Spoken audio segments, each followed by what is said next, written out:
Olá, estamos aqui para falar dos destaques do mês de maio, tanto no mercado quanto nos fundos da casa. Maio foi marcado pela retomada dos ativos de risco. Aparentemente, o discurso do Banco Central americano conseguiu acalmar os mercados, dizendo que as pressões inflacionárias são temporárias.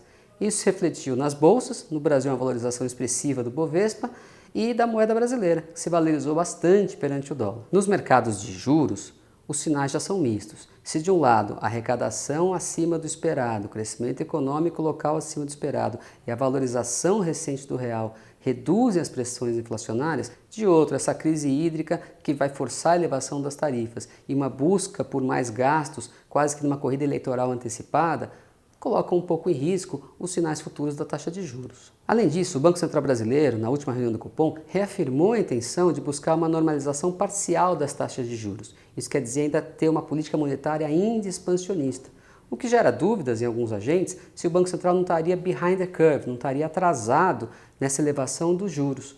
A conferir. Em maio, a Bolsa Brasileira, o índice Bovespa, subiu 6,16% e no ano 6,05%, estava negativo até abril. O S&P 500 subiu 0,55% no mês, acumulando 11,93% de alta no ano. O Dow Jones subiu 1,92% no mês, acumulando 12,82% no ano. O Nasdaq caiu no mês de maio 1,53% e ainda acumula alta de 6,68% no ano. A moeda brasileira, o real, terminou o mês valendo 5,22, contra 5,44 no final de abril. O dólar se desvalorizou 4,04% no mês, frente ao real. No ano, o dólar ainda acumula uma alta de 0,46% frente ao real. Agora, passando para os fundos, o CDI no mês acumulou 0,27% de alta, mas como nossos fundos são isentos do imposto de renda, comparamos com o CDI líquido, que foi 0,23%. Nosso fundo Endurance Benchmark CDI Liquidez 30 dias subiu 0,66% no mês e 1,40% no ano. Nosso fundo Endurance Plus 0,60% no mês e 1,72% no ano. E o fundo Namos 1,12% no mês, 2,15% no ano. O Endurance rendeu no mês 286% do CDI líquido, o Endurance Plus rendeu 262% e o Namos 488% do CDI líquido. Nós não gostamos de falar percentual do CDI, porque dá uma ideia de grandiosidade que às vezes não faz sentido econômico, mas o mercado usa. Então nós vamos divulgar as taxas mensais em percentual do CDI, mas na taxa anual nós vamos colocar o spread sobre o CDI, para você ver o efetivo spread sobre o benchmark. Sendo assim, no ano o Endurance rendeu CDI líquido mais 0,58%, o Endurance Plus CDI líquido mais 0,90% e o Namos CDI líquido mais 1,32%.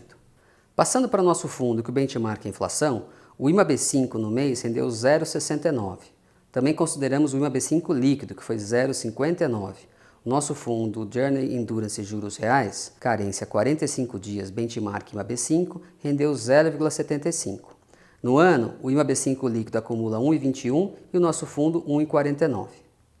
O destaque do mês é para o Endurance Plus, pela sua consistência durante o ano. Ele rendeu CDI líquido mais 0,90% no ano, o que dá em percentual do CDI mais de 200% do CDI líquido no ano.